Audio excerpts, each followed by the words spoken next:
Hello আবেগী জনগণ, আশা করি সবাই ভালো আছেন, সুস্থ আছেন। যে যেখান থেকে আমার ভিডিও দেখতেছেন সবাইকে ধন্যবাদ। কারণ আমার ভিডিও তারাই দেখে যারা আজারে বসে থাকে, যাদের কোনো কিছুই ভালো লাগে না তারাই দেখে। তো আশা করি আপনারা সবাই ভালো আছেন। এটা আমার ইউটিউবে ফার্স্ট চ্যানেল। আমি প্রায় সময় বাইক নিয়ে রাইড দেই বা বিভিন্ন জায়গায় ঘুরে বেড়াই, এক্সপ্লোর করি। তো ভাবলাম যে যেহেতু ঘুরে বেড়াই, সবাই যেহেতু ভিডিও টিডিও করে, আমি টুকটাক করি। লাস্ট গিয়েছিলাম হচ্ছে কুয়াকাটায়। বিশ্বাস করেন, মানে অস্থির সুন্দর, অস্থির সুন্দর বলতে অস্থির সুন্দর। আমরা যারা 2008-7-8-এর দিকে কক্সবাজার যারা ঘুরেছিলাম, মনে হচ্ছিল যে টোটাল যে ন্যাচারাল ভিউটা পেয়েছিলাম বা ন্যাচারাল ফিলটা পেয়েছিলাম, আপনারা বর্তমানে যদি কুয়াকাটা যান এই ন্যাচারাল ফিলটা পাবেন। একটা সমুদ্র সৈকতের যা আছে সব পিওর।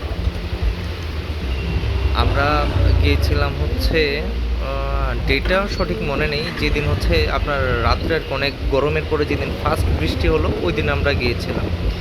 রাত্রে প্রায় 12:30 নাকি 11টার দিকে আমরা রওনা দিয়েছিলাম। তো সকালে ভোরে 9:30টার দিকে আমরা হোটেলে চেকিং করেছি কুয়াকাটায়। তারপর ঘুমিয়ে তারপর হচ্ছে জুমার নামাজ শেষে তারপর হচ্ছে আমরা বের হয়েছি খাওয়া দাওয়া করার জন্য সমুদ্র সৈকতে। জাস্ট আপনারা এটা আমাকে বলেন, এক পাশে সমুদ্র, আমরা তো মেরিনের পর সবাই বাইক টেক চালাই, মানে ঘুরেছি ফিরেছি, কিন্তু যখন বালির উপরে যখন আপনি বাইক রাইড করবেন বা বাইক রাইড করতেছেন, এক পাশে হচ্ছে আপনার ধরেন সমুদ্র, আর সমুদ্রের বালুর উপর দিয়ে আপনি বাইকটা রাইড করছেন, এই ধরনের ফিল আপনি কি কখনো আপনার মুখের ভাষায় প্রকাশ করতে পারবেন? কখনো পারবেন না, আমিও পারবো না, যত চেষ্টাই করি না কেন। অস্থির সুন্দর, এটা হচ্ছে ফিলের ব্যাপার। কখনো এই কারণে বাঙালি মানুষ হচ্ছে আবেগপ্রবণ। আমিও অনেক আবেগী, আবেগ কাজ করে, মাথার আগে আবেগটা বেশি কাজ করে। অনেক সুন্দর জায়গা। আমরা এসেছিলাম হচ্ছে 4 জন, 2টা বাইকে, আমি, বাবু ভাই, নাসির ভাই আর আমাদের ভাইগনা। এই ধরনের সুন্দর সমুদ্র সৈকত আমি লাস্ট 2009-এ পেয়েছিলাম কক্সবাজারে। তারপর কুয়াকাটা এর আগের বারও একবার এসেছিলাম, কিন্তু ওই সময় একটু আমার একটু কাজ ছিল, যে কারণে এত বেশি ঘুরতে পারিনি, এক্সপ্লোর করতে পারিনি। তো ভেবেছিলাম যে এবার মোটামুটি একটু থাকা খাওয়া করে তারপর যাবো আর কি। তো আমরা খাওয়া দাওয়া করিনি, এখানে আমরা খাওয়া দাওয়া করবো আর কি। তো সামুদ্রিক, যেহেতু বাঙালি হচ্ছে মাছে ভাতে বাঙালি, আমরা দুপুরের আইটেম অবশ্যই। আর যেহেতু কুয়াকাটা এসেছি, সমুদ্র সৈকতে এসেছি, কিন্তু সবার আগে প্রায়োরিটি হচ্ছে মাছ, মাছ ভাজা। তো এখানে যেহেতু দুপুর টাইম, আমরা প্রায় সময় যখন সমুদ্র সৈকতে আসি আমরা ডাব খাই, কিন্তু এখানের যে ডাব দেখে মনে হচ্ছে কচি আঙ্কেল, কিন্তু এত দাম আপনি ডাবে হাতেই দিতে পারবেন না, বুঝছেন? আসলে কি মানে এগুলা ক্ষোভের বিষয়, মনের রাগের বিষয়, এগুলা ঠিক না, বুঝছেন? এত জিনিসপত্র এত দাম ঠিক না আসলে। তো যেহেতু অনেক দাম হওয়ার কারণে আমরা ডাবটা খাই না। অনেস্টলি 160 টাকা করে। ঢাকাতেই যদি আমরা ডাব খাই 110 বা 120, আর এখানে 160 টাকা করে। মানে এটা খুবই খারাপ। হয়তো বা ডাবের সাপ্লাই কম, বা একটা আছে না, সাপ্লাই কম ডিমান্ড যদি বেশি থাকে সেক্ষেত্রে হচ্ছে দ্রব্যমূল্যের দাম বেড়ে যায়, এটা হয়তো বা হতে পারে। তো আমরা এখানে কাঁকড়া দেখছি, কাঁকড়া আমরা খাই, কিন্তু আজকে আমরা কাঁকড়া খাবো না, আজকে আমরা খাবো ডাল, তারপর লেবু ভর্তা যদি থাকে পাই, আর হচ্ছে একটা মাছ ভাজা নেব। তো মাছগুলো দেখছি এখানে মোটামুটি ভালোই ফ্রেশ মাছই রাখে আর কি, ফ্রিজিং করে রাখে বরফে। আমরা চেষ্টা করেছিলাম, আমরা আমাদের সর্বাত্মক যেটা ইয়ে করার ওটা ইয়ে করার আর কি।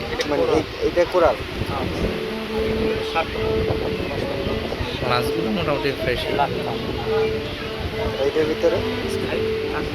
সাপটা অবশ্যই আগে দেখি। তো কাকা আমাদেরকে ইমপ্রেস করার চেষ্টা করতেছে বিভিন্ন মাছ বিভিন্ন দাম দর বলে, যে এটা ভালো ওইটা ভালো জি আঙ্কেল, এই শেষ। আমরা চিংড়ি এটা চিংড়িটাও ভালো, লবস্টারটাও 150 ভালো। টাকা পিস। এটা কি নদীতে ধরা সব কিছু বিশ্বাসের উপর, কতদিনের আগের মাছ সঠিক জানি না, এরাই ভালো বলতে পারবে। আচ্ছা দেখি তবে যেহেতু রেগুলার বাজার টাজার করি নিজের ঘরের, সে তো একটু টুকটাক বলতে পারে আর কি, জি আঙ্কেল। যে এটা ফ্রেশ নাকি এটা ফ্রেশ।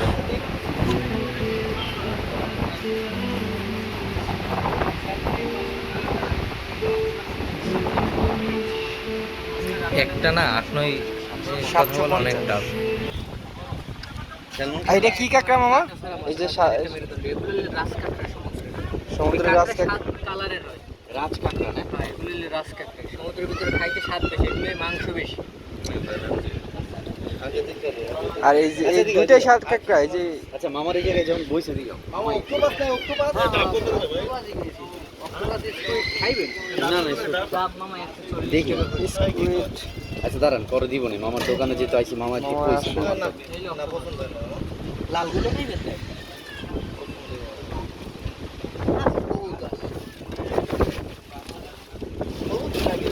বাসকে লাগা মা যখন আসছে এই মাছ আনছি আজকে সকালে। এগুলো এরকম টাটকা হইলে কালার, আর যদি লাল হয়ে যায় তাই মনে করেন যে বাসি লাল।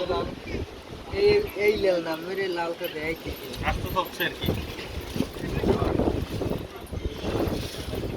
মামা এটার ভিতরে কি? আচ্ছা তাইলে মামা এখন আমার কোন এটা কি এটা কোরাল মাছ। এটা কত টাকা কোরাল এটা রাখুন যে 650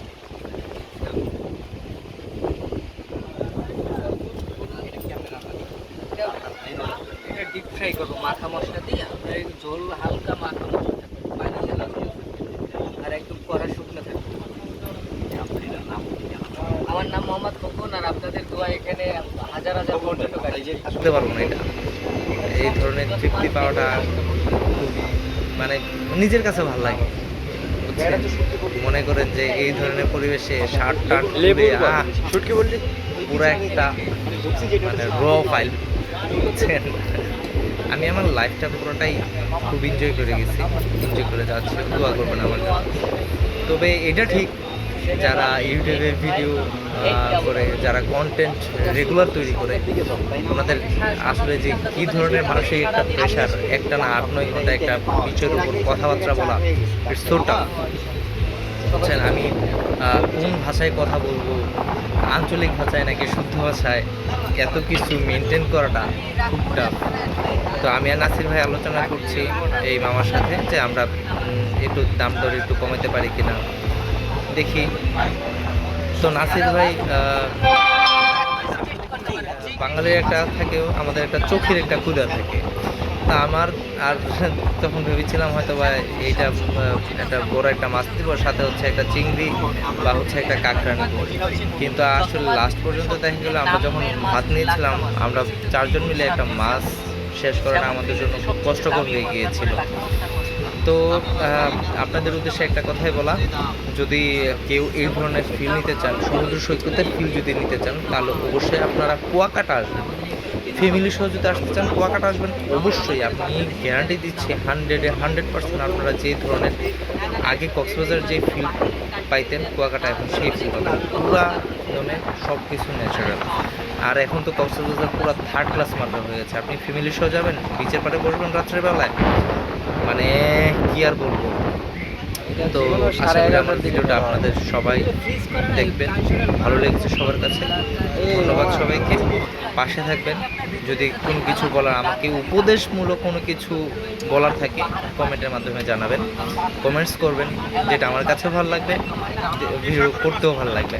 থ্যাংক ইউ ভেরি মাচ। আসলে ভিডিও করাটা খুব কষ্টকর ব্যাপার। থ্যাংক ইউ ভেরি মাচ, দোয়া করবেন আমার জন্য। তো আপনাদেরকে অনুরোধ রইল, কুয়াকাটা আসবেন, ঘুরে যাবেন, ভালো লাগবে। এই ব্যস্ত সময়ের মাঝে একটু ঘুরে যাবেন, এই ধরনের পরিবেশে আপনি কাজ করার পরবর্তীতে আরও 1 বছরের কাজ করার এনার্জি পেয়ে যাবেন। Thank you very much.